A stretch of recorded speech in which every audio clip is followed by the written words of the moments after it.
मैं हर साल summer vacation पर अपने मामा के घर जाके रहा करती थी और पिछले बार भी समर वेकेशन के छुट्टी के अगले ही दिन मैं अपने मामा के घर के लिए निकल गई। वहाँ मेरा एक छोटा भाई है जो कि मेरे मामा की इकलौती औलाद है। अच्छा बेटा सुनो, तुम आ तो गई हो मगर आज हमें थोड़ा बाहर जाना होगा। तुम और तुम्हारा छोटा भाई आराम से रहना और खाना खा के टाइम से सो जाना। ठीक है मामी। मेरे मामी को उनके मायके जाना था क्योंकि उनकी माँ की तबीयत थोड़ी खराब सी चल रही थी, जिस वजह से मामा और मामी उनसे मिलने चले गए। हम दोनों भाई बहनों ने दिन भर खूब खेला, टीवी देखा और रात होते ही मेरी मामी का फोन आया। तुम दोनों ने रात का खाना खाया या नहीं? अगर नहीं खाया तो खा लो और जल्दी सो जाओ। हमें वापस आते आते सुबह के 4-5 बज जाएंगे। जी ठीक है। ये कह के मैंने फोन रख दिया और कुछ देर बाद हमने खाना खाया और छोटू सोने चला गया। अब मुझे तो इतनी जल्दी सोने की आदत नहीं थी, तो मैंने सोचा कि बैठकर थोड़ा टीवी देख लिया जाए। तो बस मैं टीवी देखने में लग गई और टाइम का पता ही नहीं चला। जब घड़ी पर नजर पड़ी तब रात के 3 बज चुके थे और तभी अचानक से न जाने कहां से मुझे एक गुड़िया दिखी। उसका चेहरा बड़ा अजीब सा था, बहुत डरावना। मैंने उसे उठाकर दूर सोफे पर रख दिया। कुछ देर बाद वो मुझे मेरे बगल में बैठी दिखाई दी। ये देखकर मेरे होश उड़ गए। मैंने काफी बार उसे उसकी जगह से हटाने की कोशिश की मगर वो वहाँ वापस आके फिर से बैठ जाती। मेरा डर कुछ ज्यादा ही बढ़ गया तो मैंने डर के मारे अपनी मामी को फोन किया। हेलो मामी, ये जो यहाँ अजीब सी गुड़िया है वो बार बार एक ही जगह पे कैसे आ जा रही है? मुझे कुछ समझ नहीं आ रहा। बेटा किस गुड़िया की बात कर रही हो तुम? तुम तो जानती हो कि तुम्हारे भाई को गुड़ियों से खेलना बिल्कुल पसंद नहीं और तुम अब तक जगी क्यों हो? सो जाओ, ये सब तुम्हारा वहम है और कुछ नहीं। ये कह के मामी ने फोन रख दिया और जैसे ही मैं पीछे मुड़ी तो मुझे वो गुड़िया मेरे पैर के पास मिली। मैं डर के मारे अंदर चली गई और जल्दी से आंख बंद करके सोने की कोशिश करने लगी। मगर कुछ देर बाद मुझे एक आवाज सुनाई दी और जैसे ही मैंने अपनी आंखें खोली तो वो गुड़िया मुझे मेरे आंखों के सामने पड़ी मिली। बस अब मेरे डर ने भी जवाब दे दिया था।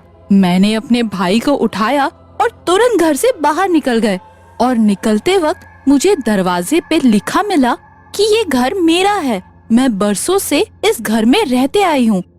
ये देखकर मेरा डर और भी ज्यादा बढ़ गया और सुबह होने तक मैं अपने भाई को लेकर बाहर ही बैठी रही।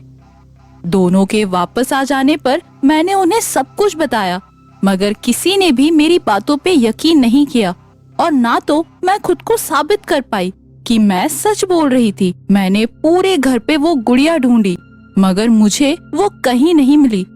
मुझे नहीं पता कि वो कहाँ से आई थी और वो कहाँ चली गई। एक गांव में एक बहुत मोटा लड़का रहता था। सब गांव वाले उसे पेठू राम कह के बुलाते थे। उसकी माँ उसके मोटापे और आलसीपन से बहुत परेशान हो गई थी। माँ, मुझे कुछ खाने को दो। अरे अभी कुछ ही देर पहले तो खाना खाया था तूने। उसे खाई 1 घंटा हो गया। मुझे बहुत भूख लगी है। मुझे खाने के लिए दो, नहीं तो मैं बाहर जाकर खा लूंगा। हाँ हाँ, बड़ा आया बाहर जाकर खाने वाला। अरे तू इतना खाता है कि तेरे खाने के डर से लोगों ने अपने खाने के ठेले बंद कर दिए हैं। कितना आलसी है तू, कुछ तो काम करता नहीं, घर में पड़ा रहता है हर समय। क्या होगा तेरा? कैसे मिलेगी तुझे नौकरी? मैं अकेली सब कैसे संभालूं? अब मुझे अकेली से घर का खर्च नहीं चलता। अगर तू कुछ काम करे तो थोड़े पैसे मिल जाएंगे। नहीं माँ, मुझसे काम नहीं होगा। मुझे थकान हो जाती है। थकान तो होगी ही ना, इतना मोटा जो हो गया है खा खा के। फिर पेटू राम अंदर खाना खाता है और सो जाता है। एक दिन पेटू राम की माँ को एक जादूगर मिलता है। जी नमस्ते, मैंने सुना है कि आप बहुत बड़े जादूगर हैं। मुझे एक परेशानी है, क्या आप मेरी मदद कर सकते हैं? बोलिए बहन, क्या मदद चाहिए आपको? मुझसे अगर हो सकेगा तो मैं आपकी मदद जरूर करूंगा। जी मेरा बेटा बहुत आलसी है। और हमेशा खाते ही रहता है, कुछ काम नहीं करता, खा खा के मोटा हो गया है, पतला होने के लिए कुछ नहीं करता। पूरा गांव उसे पेटू राम कह के पुकारता है। मुझे बिल्कुल अच्छा नहीं लगता। मैं चाहती हूँ कि आप उसे कोई ऐसी चीज दें जिससे उसका मोटापा थोड़ा कम हो जाए। ऐसी तो कोई चीज नहीं होती जिससे मोटापा कम हो जाए। उसे मेहनत और कसरत करनी पड़ेगी। फिर भी मैं कुछ सोचता हूँ, आप उसे कल मेरे पास लेकर आइए। अगले दिन पेटू राम की माँ उसे लेके जादूगर के पास जाती है। जादूगर जी, ये मेरा बेटा है जिसे सब पेटू राम कहते हैं। आओ बेटा, मैं तुम्हें कुछ देने वाला हूँ। हाँ, माँ ने बताया था मुझे आप मेरा मोटापा कम करने के लिए कोई जादुई चीज देने वाले हैं। हाँ देता हूँ, लेकिन वो चीज लेने के बाद तुम्हें 4 नारियल भगवान को चढ़ाने होंगे, और वो भी खुद पेड़ से उतार कर। और अगर तुमने ऐसा नहीं किया तो तुम्हारा पेट और भी बड़ा होकर फट जाएगा। नहीं नहीं, आप जो बोल रहे हैं मैं वैसा ही करूँगा। कितने दिन लगेंगे मेरा मोटापा कम होने में? 3 महीने। 3 महीने में तुम्हारा मोटापा कम हो जाएगा। मैं तुम्हें एक जादुई ताबीज देता हूँ, वो तुम अपने गले में बांध लो। और लेकिन याद रहे, उन 3 महीनों में तुम्हें भगवान को नारियल चढ़ाने होंगे। ठीक है। फिर जादूगर उसे ताबीज देता है। पेटूराम ताबीज गले में बांध लेता है और पास के नारियल के पेड़ पर चढ़ने की कोशिश करता है, लेकिन उसके बड़े पेट और ज्यादा वजन के कारण वो पेड़ पे चढ़ नहीं पाता। ठीक है, तुम्हारे पास अभी वक्त है, तुम कोशिश करते रहना। और ध्यान रहे, तुम्हें ये ताबीज 3 महीनों तक गले से नहीं उतारना है। जी ठीक है। पेटूराम रोज नारियल के पेड़ पर चढ़ने की कोशिश करता था, लेकिन चढ़ नहीं पाता था। फिर उसकी माँ ने कहा, बेटा, तुम इस तरह पेड़ पर नहीं चढ़ सकते। तुम रोज थोड़ा थोड़ा चलना शुरू करो, फिर तुम्हें पेड़ पर चढ़ने में आसानी होगी। हाँ माँ, ठीक है। फिर पेटूराम रोज चलना शुरू करता है। 24 दिन में ही उसे चलना अच्छा लगने लगता है। वो कसरत भी शुरू कर देता है और खेत में काम करने लगता है। काम और कसरत की वजह से उसका मोटापा धीरे धीरे कम होने लगता है। वो पेड़ पर चढ़ने की कोशिश भी जारी रखता है और 3 महीने पूरे होने के कुछ दिन पहले पेड़ पर चढ़कर नारियलों को लेकर आता है। उसे बहुत ज्यादा खुशी होती है। माँ देखो, मैंने खुद पेड़ पर चढ़कर नारियल तोड़े हैं। चलो हम इसे भगवान को चढ़ा कर आते हैं। वो मंदिर में जाने के लिए निकलते हैं, तभी उन्हें जादूगर मिलता है। जादूगर को देखकर पेटूराम कहता है, ये देखिए, मैंने नारियल के पेड़ पर चढ़कर नारियल तोड़े हैं। आपके जादुई ताबीज ने सच में जादू दिखा दिया। मेरा मोटापा कम हो गया। अब मैं अच्छा महसूस करने लगा हूँ, काम पर भी जाता हूँ। अरे मैंने जो तुम्हें ताबीज दिया था वो जादुई नहीं था, लेकिन तुम्हारे आलसीपन पर कुछ तो इलाज करना था, इसलिए मैंने तुम्हें ऐसे ही कहा था। अगर सीधी तरह से कहता कि मेहनत करो, कसरत करो, तो तुम मानते नहीं और हमेशा मोटे ही रहते। जी, मुझे मेरी गलती समझ आ गई। आज के बाद मैं कभी भी आलस नहीं करूँगा और माँ के हर काम में मदद करूँगा।